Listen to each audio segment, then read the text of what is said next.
I'm sure anyone who knows Ghost in the Shell primarily for the original 1995 Mamoru Oshii film or the standalone Complex TV series written and directed by Kinji Kamiyama has been experiencing a bit of tonal whiplash from just how goofy the new Science Saru adaptation is, especially if they've never checked out the original manga by Masamune Shirow, because it's goofy as fuck.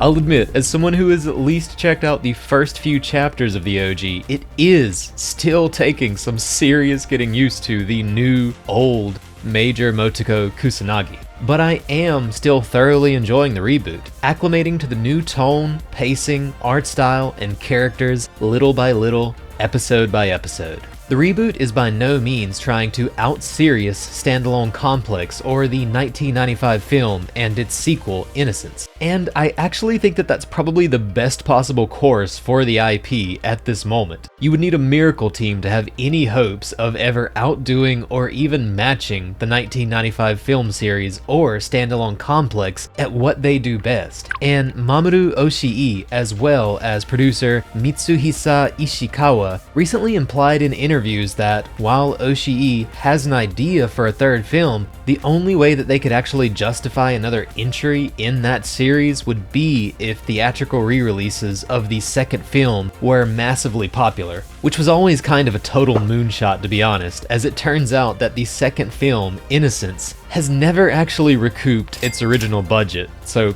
personally, once again, I couldn't be more happy to see Science Saru going in the exact opposite direction and finally faithfully adapting the much sillier original source material, which we have never seen in animated form in the 3 decades since the highly transformative 1995 film released. And just to clarify what I mean by this, I simply mean to say that I think this direction might ironically actually be the perfect way to revitalize the franchise with a new energy. Obviously, the somewhat jarring goofiness of the new anime is mostly due to it simply being a more direct adaptation than we've ever received of that source material, but it's very obvious that Science Saru is fully committed to further highlighting that with a somewhat 80s-esque, campy, tongue-in-cheek, nostalgic, retro-futurism vibe, as well as of course tons of their trademark visual comedy and character acting, which often has that sort of wiggly-wobbly feeling, similar to Konosuba, Modern One Piece, and obviously many of Science Saru's own projects as well. Also present is plenty of that classic anime tonal whiplash back and forth between incredibly silly and occasionally shockingly freaking dark, an effect which you could argue is only amplified by the animation, music, and voice acting.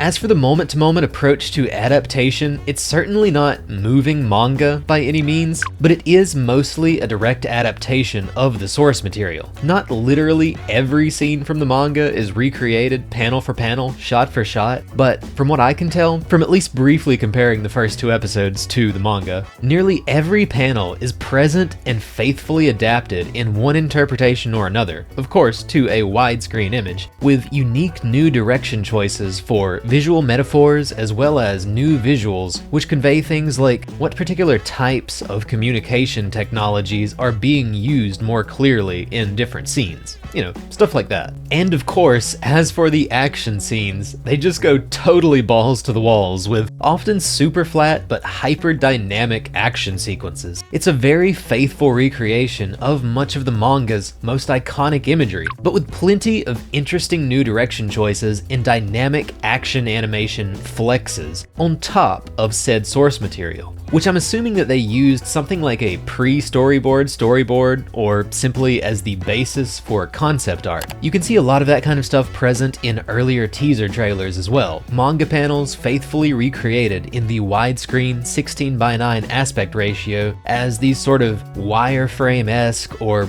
blueprint-like concept art pieces. I just think that that gives you at least an interesting impression of what the workflow pipeline might have been like, which is pretty cool. The one genuine drawback of the adaptation, although I'm sure it's one that a lot of people won't care that much about, would have to be that the infamous boat scene is in fact, to literally no one's surprise, censored, at least as compared to the source material, and I'm always just gonna call it what it is censored. No, I can't show the original in this video, and I'm not surprised at all that that stuff didn't make the cut. But, to be fair, outside of the censorship and toning down of the more sexually explicit stuff, to be fair, the scene is still basically completely intact, including pretty much all of the original dialogue, which I'm honestly pleasantly surprised by. I'm glad that it's intact because this scene is and always was more than just a little Yuri fan service. The scene has wild implications about all of the different perverse ways that all of this futuristic tech could be used underground for unofficial purposes, even shown here by the Major, someone who is still technically a government official of all people. I also always loved how the dialogue here implies that the other lady designed and brought along a device which has what they call 5 times the tactile transformation zones. She says that she designed it herself and that they can produce it directly using Motoko's resources. Once again, as a government official, that's obviously the implication, which is obviously way beyond anything I can imagine would be considered official approved business procedure. But once again, that's fascinating world building, not just explicit fan service alone. So once again, I'm glad that they at least kept the scene itself intact. Still a tad bit disappointing that it is censored, knowing that this is the same studio who gave us many blatantly uncensored scenes in Devilman Crybaby just 8 years ago, but to be honest, at this point, censorship at the source of production is just kind of the default in modern anime, so it is what it is. I also have to give them credit in at least saying that the anime still has plenty of great sex appeal all throughout, much like Masamune Shiro's original manga. With that said, the way that they censored the actual activity that we all know is supposed to be occurring in this scene by completely hiding old girl's hand altogether to try and avoid showing where she's reaching looks goofy as fuck, and not in the good way. But once again, it is what it is. I doubt anyone wants to hear me go into a massive tirade about the insidiousness of censoring anime at the source of production and how it's actually even worse than regular censorship, even though it looks less intrusive. We've got other dedicated videos coming for that. And I'd actually much rather like to talk about the writing itself in these 4 episodes, at least briefly. I'll admit, personally, the sci-fi dialogue can be fast-paced and hard to follow, possibly expecting you to already have some knowledge of the world. And I would argue that it does also occasionally, briefly, feel more like incomprehensible political and technical psychobabble than anything at times. But it's important to keep in mind how old the manga is, over 3 decades old, and how shockingly relevant a lot of the situations and topics in the show actually are to things going on in the real world today. That is to say, I don't necessarily think that the writing and the scripting always goes down smoothly, in my opinion, but even what it only vaguely touches upon often seems shockingly relevant and shockingly ahead of its time. Once again, the script isn't always effortless to follow and it doesn't always sound perfectly natural, but even the sci-fi themes that you could argue it only approximates in a sense feel like they hit surprisingly close to home in an era where both AI as well as things like national borders, immigration, and smuggling and the like are obviously such hot topics on a global scale. And the nuance in some of these topics, as goofy as much of the series might be, the nuance in some of these topics, much like the boat scene dialogue mentioned earlier, is really interesting and full of moral grays, such as the aspect of self-preservation, for example. When Major Motoko and the gang take out the worst offenders in this shady, off-the-books immigration work facility in the first episode, the kid they saved asks Motoko if they'll be freeing them from said facility. But the Major makes absolutely no promises whatsoever that she'll be rescuing any of the kids, and basically tells the one who she does speak with that nothing is free. You're literally not even a citizen of this country. Life isn't fair. Human rights aren't worth the paper they're written on. No one is coming to save any of us. Or at least that was how I remembered it and interpreted it based on everything that we've seen since in these 4 episodes altogether. The actual dialogue I found in my copy of the Kodansha bilingual comics print of Volume 1 reads as follows. What do you want? Do you just want to eat and contribute nothing? To be brainwashed by media trash? To sacrifice the nation's future for your own selfishness? Listen, kid, you've got a ghost and a brain, and you can access an e-brain. Create your own future. And, I mean, literally pull yourself up by your bootstraps type stuff. Does he look like a bitch? And you can argue that that's screwed up, especially given the circumstances that he's in, but you can't argue that it's not interesting. It's kind of just the sort of twisted optimism in an increasingly complicated world that I'd argue the Major, every iteration of the Major,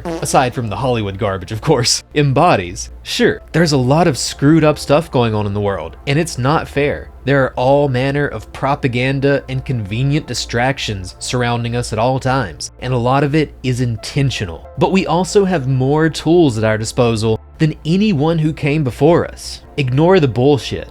Use those tools, take advantage of them to the fullest, however you see fit.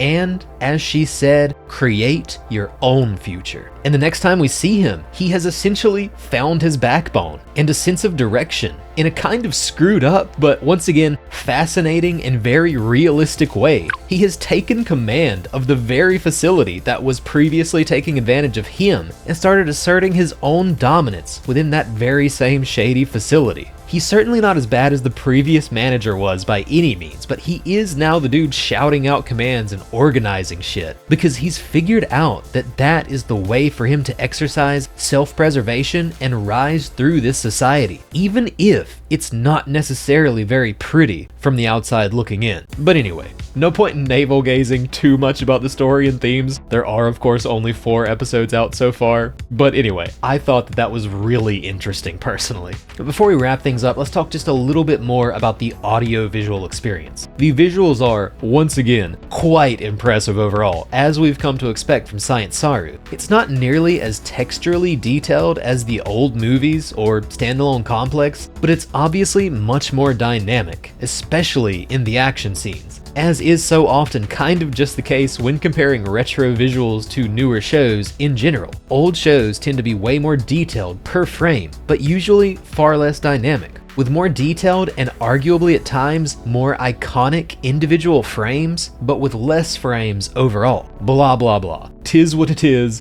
Tis a trade-off. Is that trade-off worth it? That'll be up to your own aesthetic sensibilities. I'd say it's just different. Once again, often very flat texturally, but also very stylized, bright and poppy, with tons of great visual comedy and expressive character acting, tons of extremely dynamic action scenes, as well as really impressive fully 2D crowd shots, which we do not see very often in modern anime. And for all my complaints about the brief censorship, tons of sex appeal as well. Other than that, the music is great. Not much else in particular to say about it at the moment, but the soundtrack is really great. And both the OP and the ED especially, really makes me feel some kind of way. Does the ED song also hit you like a ton of bricks every week for some reason, right after you've mostly just laughed your way through the rest of the episode? Or is that just me? I doubt it. Anyway, I'll try not to waste your time today. I'm really enjoying this season so far. Not everything about it, once again, with the censorship and some of the technical jargon, but once again, all of my complaints thus far have been very brief, minor, momentary issues. The overall package is very difficult to complain about, and I continue to look forward to each new weekly episode, which you can of course check out officially through Prime Video if you already have Amazon Prime. Otherwise, watch it wherever you want. Just make sure that you check it out, and I hope that you enjoy it as much as I've been enjoying it. And peace as always.